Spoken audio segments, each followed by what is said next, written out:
Welcome to our channel, Bravo News. Tears behind the orange. Emily Simpson's silent battle as son faces health crisis. The storm behind the smile. The sun beamed down on the luxurious homes of Orange County, casting a golden glow on manicured lawns, designer sunglasses, and multi-million-dollar facades. But inside one of those immaculate houses, something darker brewed. Emily Simpson, a longtime staple of the Real Housewives of Orange County, sat frozen on the edge of her cream leather couch, her fingers clenched tightly around her phone. A doctor's voice crackled softly from the other end, calm yet clinical. "It's confirmed, Emily. Your son has a rare autoimmune disorder. We need to act quickly." Her world shattered. The Bravo cameras had just left an hour before, capturing scenes of the seemingly perfect family life. Emily, strong and composed, Shane, the sarcastic but devoted husband, and their kids, full of life and laughter. But none of it felt real anymore. Secrets and sacrifices.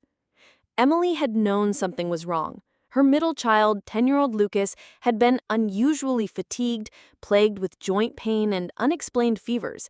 At first, she blamed the stress of school, growth spurts, or even allergies. But when he collapsed during soccer practice, she rushed him to the ER. The diagnosis came fast and harsh: juvenile dermatomyositis, a rare and aggressive autoimmune disease. The words felt foreign, like a foreign language she was forced to learn overnight. Emily decided to keep it a secret from the cameras for now. Her castmates, still reeling from last season's explosive reunion, were consumed with their own drama. Heather's rumored divorce, Tamra's comeback chaos, and Shannon's mysterious absence.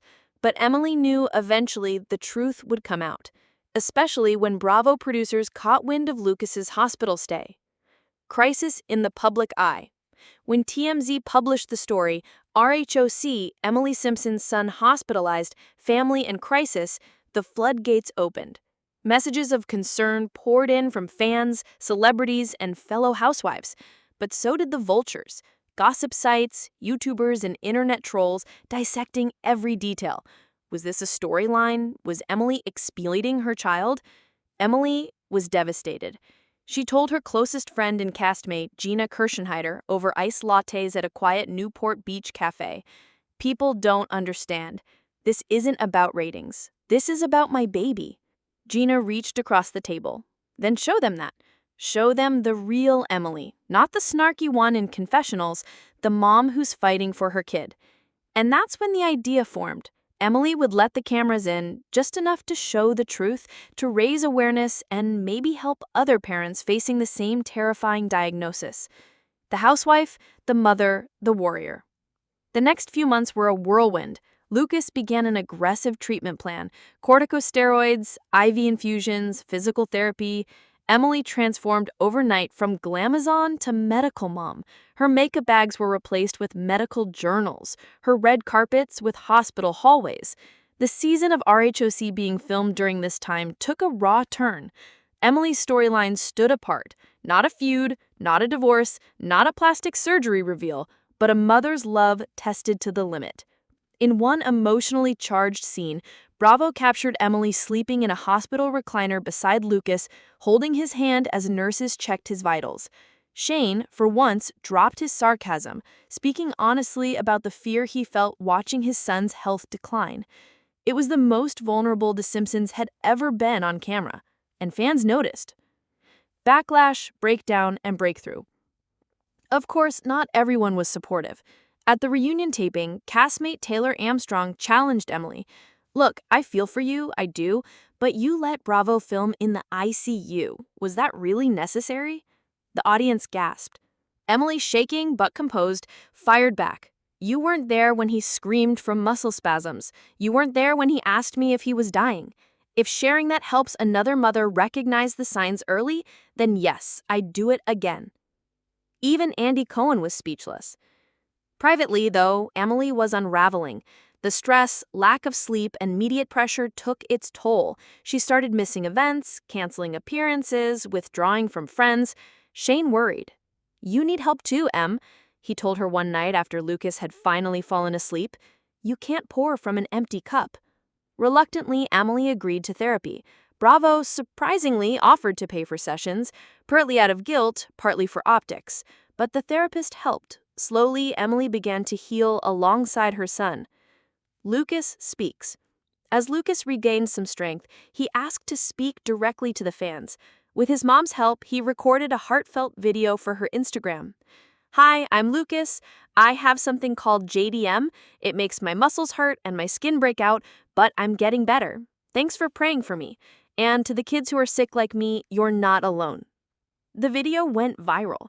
It was picked up by People, Today Show, even Ellen DeGeneres reposted it. Emily was invited to speak at medical fundraisers, autoimmune awareness campaigns, and even testified at a health policy summit in Sacramento. Her RHOC castmates rallied behind her. Heather donated to a research fund, Tamara ran a 5K in Lucas's honor, even Vicky sent flowers. For the first time in franchise history, the drama took a backseat to something real. A new normal. Lucas wasn't cured, not yet. JDM was a lifelong battle, but his condition was improving. He returned to school part-time, Emily eased back into filming, Shane found a new softness as a father. The final episode of the season ended with a powerful montage of Emily walking hand in hand with Lucas along the beach, their shadows long in the sunset. A voiceover played her confessional. "I joined the show thinking it was about fashion, gossip, and brunches, but it gave me something I never expected. A platform to save lives. My son's life, and maybe someone else's too." As the Bravo logo faded, viewers across the country wiped their eyes. After the cameras. Months after the season wrapped, Emily stepped back from the show, temporarily. "Lucas comes first," she told her fans, during a heartfelt live stream. "Always." She launched a nonprofit in his name, the Lucas Strong Foundation, to support families of children with rare autoimmune disorders. She began working with hospitals to improve family-centered care. She even wrote a book titled Muscles and Mascara, A Mother's Fight, which became a bestseller within weeks. Bravo producers begged her to return. Ratings had soared during her season. But Emily held her ground. "Maybe next year," she smiled. Reunion reimagined.